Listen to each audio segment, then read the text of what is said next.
Hey, what's up, guys? It's Ryan. Gonna explain some strategies for the Drake Half Marathon, what's going on, why you should run it, and some of the takeaways that I've learned from two races. Unfortunately, I won't be there this spring. I'll be competing. I'll be taking the semester in Sweden and running a half over there, but still, nonetheless, I'll be training during the study abroad. So we'll see how that experience goes. Needless to say, it is important to have a plan, develop it now. Saturday, April 18th. It's approaching fast in Des Moines, and so you want to be able to be prepared to run 13 miles and change. Last spring, this is my schedule. I'm going to walk through how locked in you got to be. Absolutely insane. This week, last spring, so 16 credits, nothing crazy. C group Tuesday, Wednesday morning D group, Thursday night salt, and then I'm working 20 hours a week. That's a lot. And then Sundays serving in kids ministry, second service. I think Easter and one other time was the only other time where I didn't serve. So that was a lot of time with school, with church, with God. That's great. Got to be able to structure in runs with that. And one of the big problems that I see is if you're not running in the morning, the run doesn't happen. It's easy to come up with other spontaneous fun things to do with friends. So you got to set a time, get up a little earlier, and just run. And setting a goal of this is your first half marathon, starting with 3 days a week, seeing how you're doing, and then working up to 5 days a week with a long run and being able to be comfortable getting up and running. It is easier with friends to do it. I know Adam and I, we were roommates and we were able to run. That really helps to have someone similar fitness level and having people also for safety. That can be a benefit. Anyways, yeah, working, I would hope that you don't have to work, but that's just something that comes up. School, yeah, that's necessary.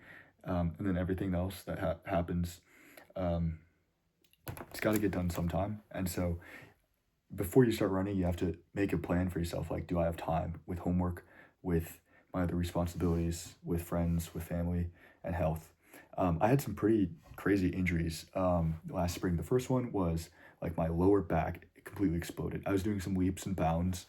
Jonas and I were running indoor track, and then I was doing some like jumps and whatever, single-legged bounds, and my back just exploded. Couldn't run for like a week, so I was out during that and healed, thankfully. And sometimes there's sickness that's bound to happen, nasal congestion, but like colds, that's something common. I would recommend taking time off from that.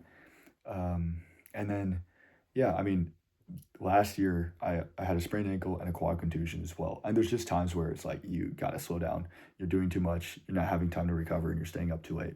And I wear a Koros. I've worn a Garmin in the past, old Garmin.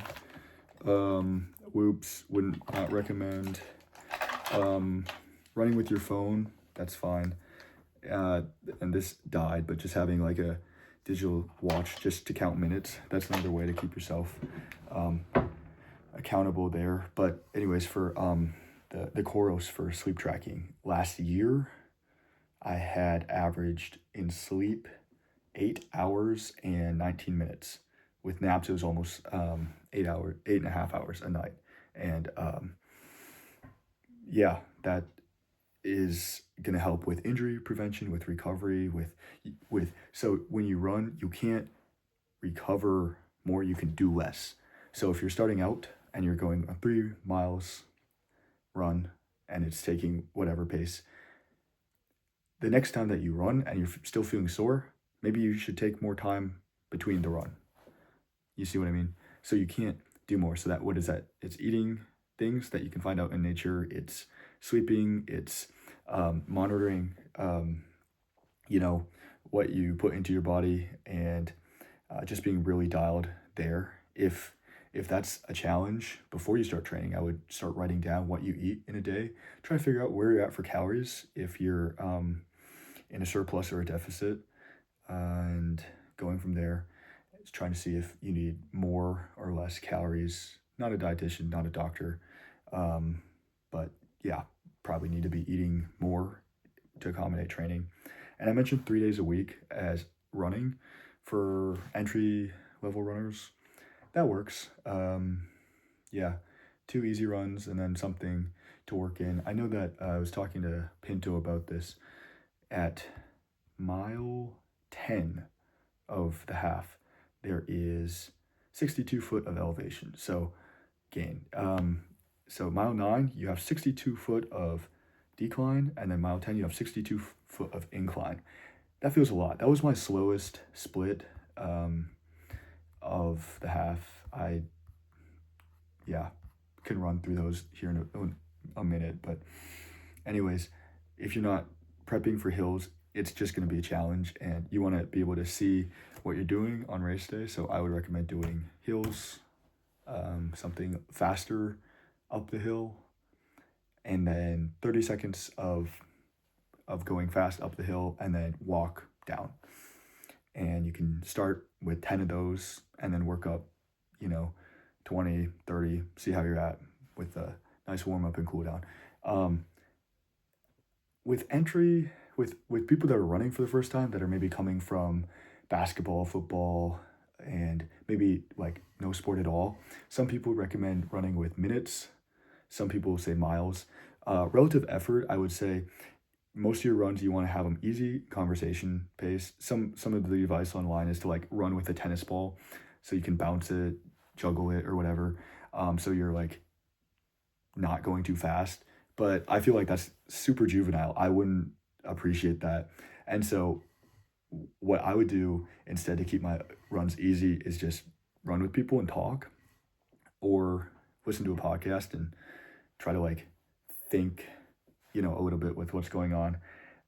That will help slow you down and keep you safer. Because if you're doing everything at race pace or redlining and going like super hard effort, that's not good. Race day is the only day for 100% effort, and nothing new on race day. You have to be able to figure out what you're doing. So if your strategy is with water, if it's wearing a vest, you have to practice it. If it's to take the water from the aid stations, you have to practice it beforehand.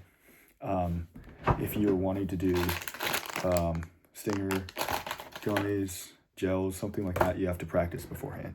Otherwise something's just going to blow up. My full marathon in Minneapolis, I puked mile 20. I wasn't prepared for the amount of carb intake. There's science out there on that, but just got to try it. And learning to time out the bathroom beforehand. Some people would drink hot coffee, hot chocolate, something like that in the morning and figure out, okay, this will help me get going. And, with your warm up, what does that look like? 10 minutes, 20 minutes of easy jogging, some movements, some ballistics. You can do what you need to do, but you got to figure out that time beforehand. Also, it being in at Drake College, Des Moines, are you going to stay overnight in a hotel with some people and then be able to, sleep in a little bit more, or are you going to drive down from Ames? Just start thinking about that now, thinking about how you want to play that out. But yeah, that's just like word barfing stuff that I'm thinking of. Just stay consistent, run and recover, and you got to line up everything else if you want to train. Otherwise, race day is going to suck. So yeah, I'll go through the splits and like kind of like what's going on during the race. So get there. My parents and I are staying overnight, so I can get up early the next day, get there about an hour early, do like 10 minutes easy jogging, something like that, 9 or 10. Some strides. That's like you build, you maintain close to top end speed, and then you take it down. So like, or accelerators, something like that. Probably did 6 of those. All my like drills for warming up. Now you guys are gonna want to see a video on that. on injury prevention and lifts. And see, that's the problem. When you start with one thing, then it's a lot. People, yeah, I don't know how available I want to put some of that process and that system out there with what I do. But anyways, if you're coming from, another sport, just use that for like high knees, butt kicks, karaoke, whatever. So doing that, getting ready, trying to do some stuff at pace, race pace. So being able to be dialed in on your long run, maybe you're doing like an hour, you know, hour and a half long run, um, building up to race day, and then the last little bit is at pace you're trying to hit. So it's like you can know what it feels like on fatigue legs, and then day of maybe you do a couple minutes at what you're trying to hit. Um, that's one way. Another thing, if I was starting out, I would try to do my warm ups, but then I would just take the first like 2-ish miles slower and then gradually work into um, goal pace. And yeah, that's a strategy. It's usually good temperature that time in Des Moines, so don't have to worry about too many layers. Yeah, so there's a lot of crowds, so you get out pretty hot. What I mean is like crowds, national anthem plays, everyone's fired up, gun goes off, and you might be going out with people that are a little faster than you want to go out, and then you settle in, and mile one, let's see here, 6:06, 6:12, 6:09, 6:09. At mile four, I was realizing, and I went out with Jonas. He is in better shape than I am, and he says like, "Hey, I think I'm gonna try to stick with the next back. Sounds good."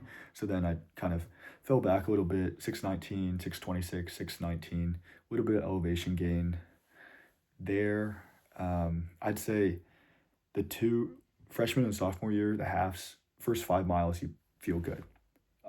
Your mileage may vary, but with eating right and sleeping and just trying to taper, doing less volume like the week or two coming up to it, you feel pretty good, and you feel adrenaline.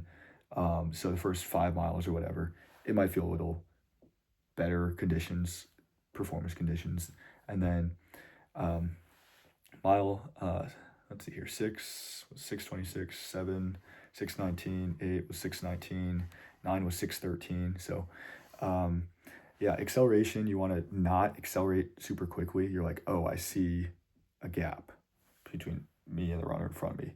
Don't there's no need to try to pick them off early. I'd say the halfway part of the race starts at like mile 10, double digits. You have a nice uphill, 62 foot of elevation. That was the slowest one. That was at the 6:40 pace. My parents saw me at the beginning and then at mile 10, because for spectators, that's like a good place to be at. And they're like, oh, wow, he looks tired. 11, mile 11, that's 6:29 pace. That's 0 foot of elevation gain, but that's like total for the mile. So you're still going to have some hills. You need to work those into training. 12, 6:26, 13, you're opening up. You have crowds again on the straightaways on 12 and 13. That's when, if you have anything, go for it, send it. And then mile 13 was 6:08, and then the last 0.17 was at 4:01 pace, really fast. About 300-ish meter. Let's see here on my computer, 0.7.